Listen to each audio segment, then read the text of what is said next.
Good morning, YouTube. What I'm sitting on here is a solid white oak changing table. My wife says I need to start reading the description more often. Apparently there's some assembly required. So that's what we're going to be doing today. And probably a couple more days. We'll just call this one part one of I'm not sure how many. But come along, let's do it. So if you've seen in my short, you've seen I picked up a bunch of this stuff for 300 bucks. I got 7 of these 14 footers, and you can see it's eating up everything I got.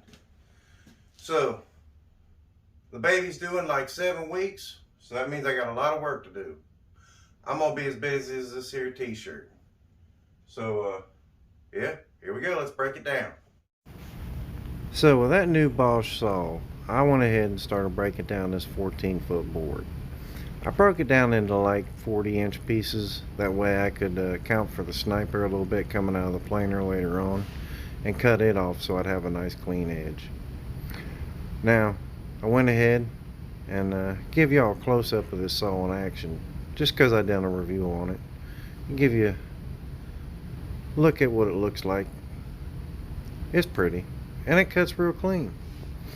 So we went ahead and started running these through the planer. They got a little bit of a cup to them, so I ran the cup up and the cove down, and you can start to see it get a little darker as they come through where the blades are hitting and not hitting. With these being rough cut boards, you definitely want to make sure you're taking slow cuts and very shallow cuts. I went ahead and squeezed a bunch of glue on these. These will be the legs. I'm laminating 4 of them, 4 boards together to get 4 legs. Now, I made sure to leave glue off the ones in between. That way I end up with 4 legs and not one great big leg I have to cut into 4 different pieces. I know it looks like I got a lot of clamps on here, but I don't think you can have too many clamps. The more the merrier, right? Plus, you know, it helps push a lot of that squeeze out. It makes your life a little better. So I went ahead and jointed 2 sides. I jointed the nicest side first to knock the glue off, and then I turned it over and pushed that one tight up against the fence to make it nice and square. You don't have to have a joiner this big, but it sure is nice to have in cases like this. Now we're back over to the planer to get everything the same thickness all the way around, nice and square. It's raining outside, so yesterday we had some issues. I had to break down the wood and bring it inside, and then I found out that my planer blades were dull, so I had to switch them around. And then my barrel for my planer was full, so I had to empty that out. So here we are, new day. We'll see about getting these cut up. Now I have my legs stacked over here. After running these through the planer, we got a nice 3x3 leg to work with.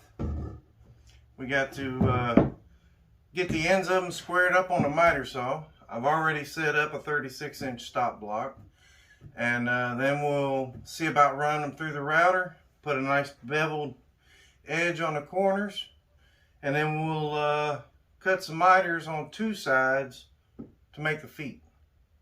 I think that'll look pretty good. And then we'll see about making a back panel and so on and so on. So you can see my stop block there on the right side.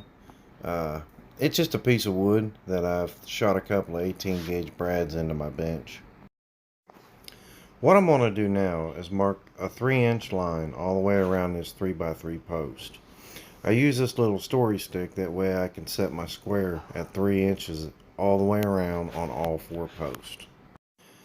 I do this on both sides, that way I know where to start and stop the router. I'll set my router fence up, that way I stop on one side and start on the other side. You'll see here in a minute. I'm only going to be putting a round over on 3 sides of this post. So what I'm doing here is laying down some reference lines for the material I need to remove. So this board does not need to be straight, it just needs to be long enough to let me have my reference lines. Once I put it on the router, this will speed up production a little bit by letting me just look real quick to see where my lines are at. So you will see, I think I have found a safer way to cut angles on my miter saw. I set that fence up. Now, I've tried to cut angles like this in the past, and it seemed a little sketchy. So that fence really helped out a lot. It made everything so much easier. Doing it this way will give me a nice bevel on the sides, the front, and the back of the legs. It'll look pretty good. So I set up my left and right fence to either side of where the round over bit cuts. Now what I do is I run those lines that I drew earlier from left to right to meet those lines. Now I'm going to blame this next part on my daughter, because she was in here talking to me when I set up this round over bit. And well, I forgot to set the depth. So instead of just getting a round over, I ended up getting an edge profile too. Now, normally this would be bad, and at that moment it was very bad. So the only way to fix it was to flip it over and run an edge profile on the other side. As Bob Ross would say, it turned out to be a happy little accident. It looks pretty good. I'm real happy with it. And then so as of right now, we're going to go ahead and start making the side panels for these. We need 20 inches, and that's without the legs, or with the legs. So we got to take 6 inches off to make those panels. That's 14. And I'm going to try to use some of the smaller offcuts from what I cut up yesterday to get them in the garage. So I had one of them little corner nook tables, and I took it out. I didn't need it anymore. But I keep cutting little pieces off of it, like this little piece of profile. It works great for little bevels and stuff like this. So that's what I use. I use it a lot. I'm going to go ahead and clamp this panel down because I plan on cutting it out with a jigsaw. I forgot to show you all the footage of the jigsaw, but I don't think everybody wants to see footage of a jigsaw anyway, so we'll just go ahead and jump into the footage of me taping it down. What I'm using here is U-Line's double-sided tape. It works pretty well when you're trying to use a flush trim bit. You don't have to glue anything. Normally, one piece of this double-sided tape will work just fine, except when you're doing a raised panel. And then the raised part, not cool, because it doesn't stick. See? Doesn't work at all. Yeah, it's tacky dummy. And it's still not going to stick. So, what we have to do is look at it and realize it's a raised panel. The interior of the panel is taller than the exterior of the panel. So, now I'm going to measure, and we'll go ahead and cut this down on the table saw. And we'll put some new tape on it. And I'll go ahead, and I think we'll use 2 pieces just for snickers and grins.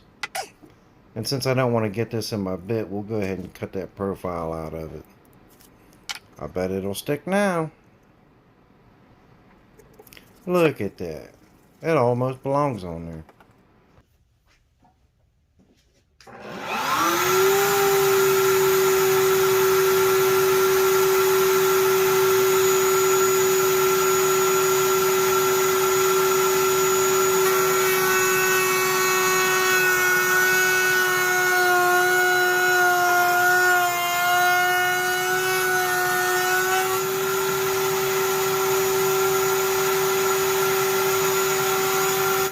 So now that we got our profile cut out, I went ahead and put a round over on it. It looks pretty good. I like it. So to mount the sides to the legs, we're going to be using the rockler beadlock system. So here I'm using the beadlock system. I have a full detailed video on this system, and just in case the link that popped up wasn't clickable, I'll put the link down in the description for that video too. It's a loose tenon system, and it works pretty well. It's fairly accurate, you know. You just got to make sure you lay out your setup and pay attention to what you're doing.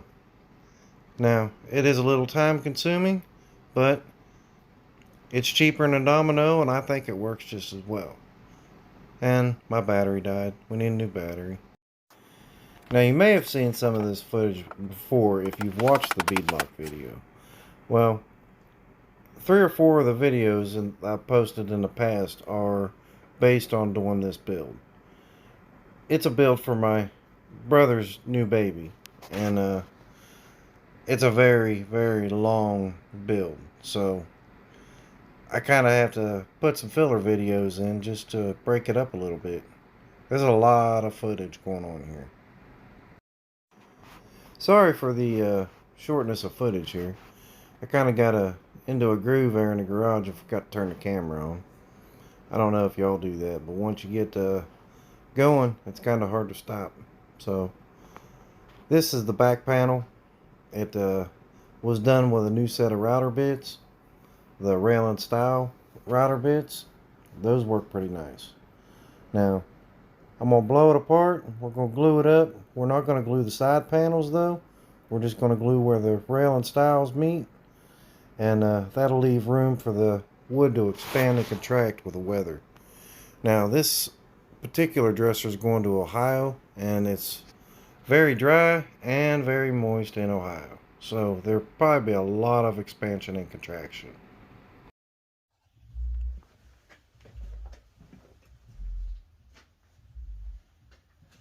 So for all of you who've been watching, you know I spent a lot of time drilling these beadlock holes. I thought I might have had more time, but yeah, apparently I don't. See, I was told the baby was going to be born 3 weeks from now. Well, the baby was born yesterday. So, in conjunction with these here beadlocks, I threw some pocket holes in it. And the pocket holes are going to be used as clamps so that I can work a little faster. We will get this thing thrown together quickly and accurately. And yeah, so what you missed is I've sanded everything to 120. I have made a beautiful panel for the backside. I have made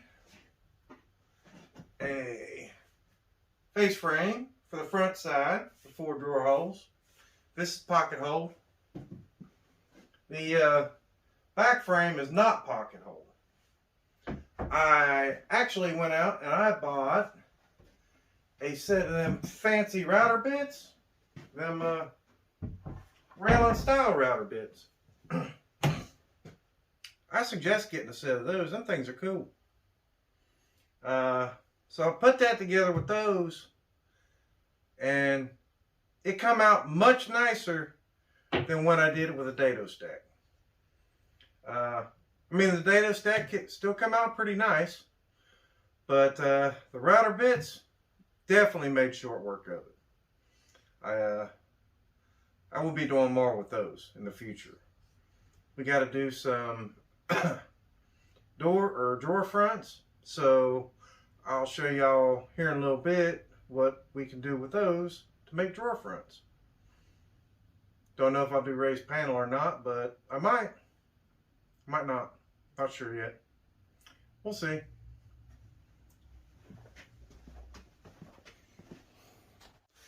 Well, that concludes this episode. I will give you the links in the description for the panels, how to build those, and the beadlock system. I'll give you a little more on that and a little more direction. There's just too much involved in building this cabinet to put it all in one video. So I'm trying to break it up in as many shorter videos as possible. If you want to give me a like and a subscribe, that'd be cool. If not, come back and watch the videos anyway. I feel like they're entertaining and useful. Alright, we'll see y'all later.